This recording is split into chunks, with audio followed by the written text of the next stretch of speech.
This year we've had an outbreak of spongy moth caterpillar, which is a caterpillar that the adults lay eggs at the base of trees, and then in the spring they balloon, so they send out a little thread like a spider web and they fly. And about 2 weeks ago we had enough to cover every leaf with 5 caterpillars on the whole farm. I've never seen anything like that. Here's a little one.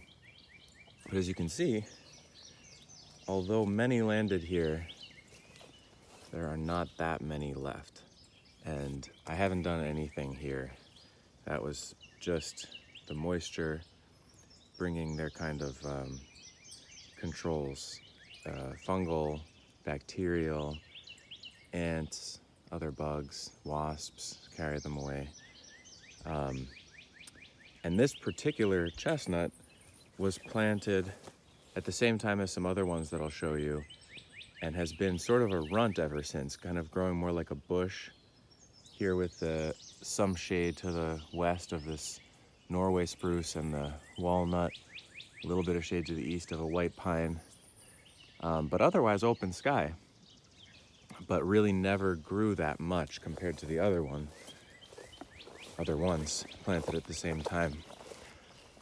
This one also, only a little bit bigger, the same kind of bushy habit. Some damage, but not much. Now, we'll see one that was planted at the same time and is the size that you would expect one to be after 8 years. This one here, a little bit happier than those ones, or just different. However, the moths have been doing a lot more damage to it, which is interesting. All of these leaves are being chewed, and then at the top there's a lot of pruning. You can see it's kind of shot through almost, and at the very top that leader is actually stripped completely.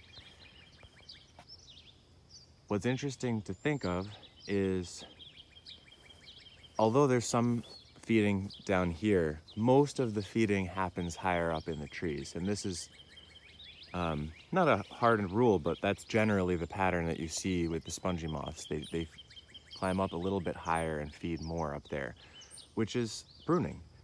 They're pruning the upper part of the canopy, and that's going to let more light through to other plants around. And so they're going to change the forest in a certain way. About 15 years ago, I saw a pretty big dispersion of the spongy moth, and I noticed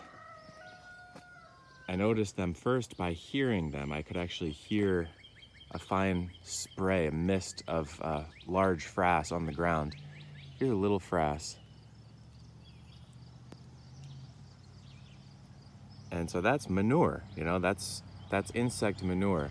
And I could actually hear it raining down, and I quick guessed, a little bit of a scientific guess, that there were probably between 2 and 4 tons an acre that time of manure being applied to the lower levels of the forest, and also getting more light down than normal. So, and seldom do they kill trees. They usually just prune them, prune the leaves off, let more light through, and provide fertilizer to what's growing below large canopy trees. It is a little bit challenging always to see plants that you have planted and you have a major interest in growing be chewed on by this or that insect, or infected with a pest or a fungal pathogen or something like that. But it seems to me relatively harmless. I'm sure sometimes they will kill trees, but more often than not, I find big pruning events like this just change the tree's responses. Sometimes it gives them a little bit more hardiness. Sometimes they'll change their growth habit a little bit.